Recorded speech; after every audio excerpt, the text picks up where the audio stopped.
Blogs में आप सभी का स्वागत है। आप सभी को मेरा प्यार भरा नमस्कार। हमारे ब्लॉग की वीडियो द्वारा आप सभी को उत्तराखंड देवभूमि की बेहतरीन परंपराओं को जानने और देखने का अवसर प्राप्त होगा।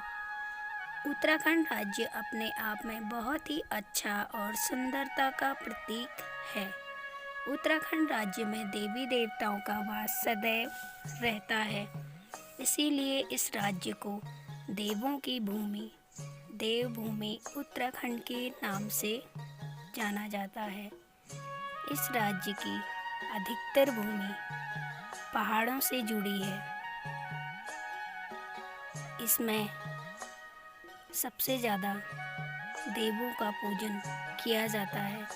देवी देवताओं को यहाँ के रहने वाले प्रत्येक निवासी अपने विधि विधान के द्वारा पूजा करते हैं। इसीलिए यहाँ रहने वाले लोगों की पहचान पहाड़ी शब्द से शुरू होती है, जो पूरे राज्य उत्तराखंड की वेशभूषा, रहन सहन, खान पान को बयां करता है।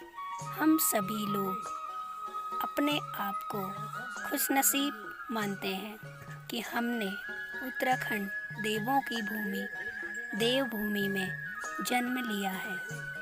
तो आइए आज आपको हम उत्तराखंड पहाड़ों देवभूमि में नए वर्ष को किस प्रकार मनाया जाता है उससे रूबरू कराते हैं। पहाड़ देवभूमि उत्तराखंड में जनवरी का प्रथम माह नया वर्ष नहीं होता है। उसे हमारे यहाँ पर अंग्रेजों का महीना नया वर्ष के रूप में माना जाता है।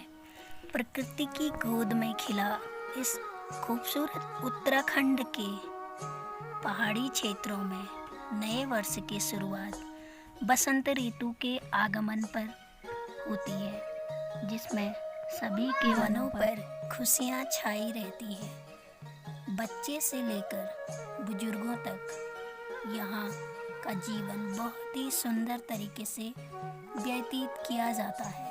खेतों में खिली पीली कलर की सरसों पर, यानी कि जिसको हमारे यहाँ पर पहाड़ी भाषा में लाई बोला जाता है, मधुमक्खियों का आगमन बना रहता है। शहद चुरा के ले जाते हैं, अपने लिए शहद बनाते हैं। बहुत ही सुंदर दिन लगता है और इस पीली खेत से सरसों बहुत ही सुंदर लगी रहती है। कुछ धनिए के फूल भी सफ़ेद कलर में और गुलाबी कलर का फूल आड़ू के पेड़ पर लगा रहता है, जो बहुत ही आँखों को मनमोहक करता है। इसी प्रकार इस बसंत ऋतु के आगमन पर खूब सारी फुलवारी का महीना हमारे पहाड़ देवभूमि पर खिला रहता है। चारों तरफ से नीले आसमान के नीचे कहीं पर सफ़ेद फूल, कहीं पे गुलाबी कलर के फूल, तो कहीं पर पीले कलर के फूल। कुछ पेड़ों में हरी पत्तियाँ बहुत ही सुंदर, और खेतों में हरे कलर के गेहूँ बहुत ही मनमोहक और दिल को आकर्षक करते हैं। उत्तराखंड देवभूमि में नए वर्ष की शुरुआत फागुन मास के अंतिम दिन के दूसरे दिन की जाती है, जिसमें फागुन मास का जो अंतिम दिन होता है, उस दिन सभी बच्चे साथ में मिलकर फूलों को एकत्र करके अपने अपने घर पर रख देते हैं, या फिर घर के बड़े सदस्य ग्वाला जाकर या फिर जंगल जाकर दोपहर में अपने छोटे बच्चों के लिए फूलों को तोड़कर घर पर लाते हैं। पहाड़ों पर कहा जाता है कि इस नए साल को धूमधाम से मनाया जाता है, मगर 8 दिन तक इस नए वर्ष का नाम नहीं लिया जाता है। या तो 8 दिन पहले इसका नाम लिया जाएगा या 8 दिन के बाद ही इसका नाम लिया जाएगा। इस महीने में जिन लड़कियों की शादी हुए रहती है, उनके मायके से बिटोली जाती है। बिटोली में उनके लिए साड़ी, कपड़े इत्यादि दिए जाते हैं। और जो नई शादी वाली लड़कियां होती हैं उनके लिए कहा जाता है कि 8 दिन तक वो अपने मायके में रहेंगी।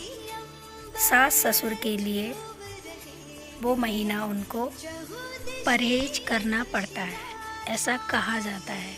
तो उसी मान्यता को मानते हुए नई नवेली दुल्हन 8 दिन तक अपने मायके में रहती है, अपने घर परिवार वालों के साथ, जो उसके मायके में होते थे, जो शादी से पहले का परिवार था। खुशियों से सबके साथ बातें करते हुए हर एक दिन को बिताती है। अपने शादी से पहले के घर में बहुत ही आनंद और खुशहाल जीवन इन 8 दिनों में बेहतरीन तरीके से बिताती है।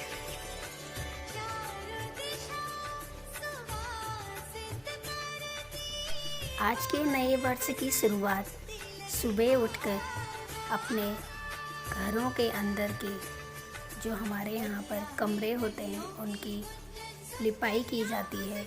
लिपाई में गाय का गोबर और मिट्टी, मुल्तानी मिट्टी जिसे चिकनी मिट्टी भी कहा जाता है, उससे लिपाई की जाती है।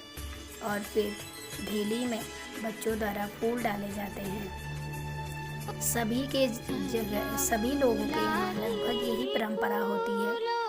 कुछ क्षेत्रों में अलग अलग अपने तरीके से जो हमारे पुराने लोग बताए रहते हैं उनके हिसाब से किया जाता है, मगर जो हमारे यहाँ पर है वो यही परंपरा है कि सुबह उठकर नहाने के बाद कमरों की लिपाई पुताई की जाएगी और ढेली के अंदर फूल डाले जाएंगे।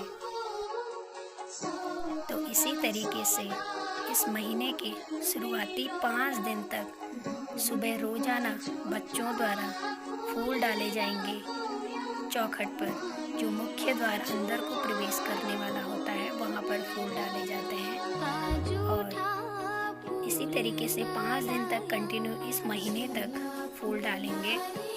और फिर माह के अंतिम 2 दिनों में फूल फिर से बच्चे उसी प्रकार डालेंगे।